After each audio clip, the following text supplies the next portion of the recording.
Testimony of Edward Bewley. How far were you from the Titanic when she went down? About 250 yards. Could you see people on the decks before she went down? No, all the lights were out. Could you hear the people? Yes, you could hear them. Calling? Yes, sir. Before she went down? Yes, sir. And we laid to, not because we could give any assistance, but because the boat I was in was full up, and we had no one to pull the oars. There was 3 only to pull the oars, and 1 could not pull at all.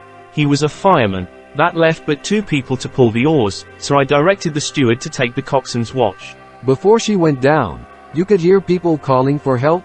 Yes, sir. Was there very much of that? Yes, sir. It was terrible cries, sir. Most of the witnesses have said they could hear no cries for help until after the ship went down. This was after the ship went down when we heard them. I have been asking you about hearing cries before the ship went down. No, sir, there was no signs of anything before that at all. Before the ship went down you did not hear any cries for help? No cries whatever, sir. After you left her bow continued to go under? Settled down. Yes, sir. She went down as far as the after funnel, and then there was a little roar, as though the engines had rushed forward, and she snapped in 2, and the bow part went down and the after part came up and stayed up 5 minutes before it went down. Was that perpendicular? It was horizontal at first, and then went down. What do you mean by saying she snapped in 2?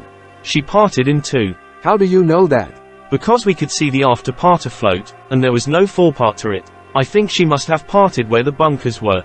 She parted at the last, because the after part of her settled out of the water horizontally after the other part went down. First of all, you could see her propellers and everything. Her rudder was clear out of the water. You could hear the rush of the machinery, and she parted in 2, and the after part settled down again, and we thought the after part would float altogether. The after part kind of righted up horizontally? She uprighted herself for about 5 minutes, and then tipped over and disappeared. Did it go on the side? No, sir. Went down head foremost. That makes you believe the ship went in 2? Yes, sir. You could see she went in 2, because we were quite near to her and could see her quite plainly. You were near and could see her quite plainly? Yes, sir. Did you see any people on her? I never saw a soul. You must have been too far away to see that. It was dark. Were there lights on that half part? The lights were all out. The lights went out gradually before she disappeared. Notwithstanding the darkness, you could see the outline of the ship? Yes, sir. We could see the outline of the ship. You could see the funnel? Quite plainly. Were there any cinders or sparks or anything of that sort from the funnel? No, sir. We were lying to there. The people in the boat were very frightened that there would be some suction. If there had been any suction we should have been lost. We were close to her. We couldn't get away fast enough. There was nobody to pull away. How far were you when she went down? We were about 200 yards.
Edward Bewley is just the first of several witnesses you will see in this series who saw what appeared to be the whole bow section disappear before the afterpart righted itself. Frank Evans also agreed that this occurred.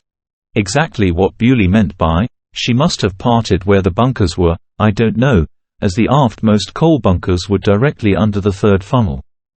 However, I think he meant abaft it, as the only funnel he makes reference to is the fourth, which he described as being plainly visible on the stern section. I decided to keep the screaming before the ship went down, as that's what Bewley initially said, and I think that he only changed his answer because he was told of what other witnesses said about the matter. Perhaps he thought that disagreeing with other witnesses to such an extent would make his testimony seem invalid.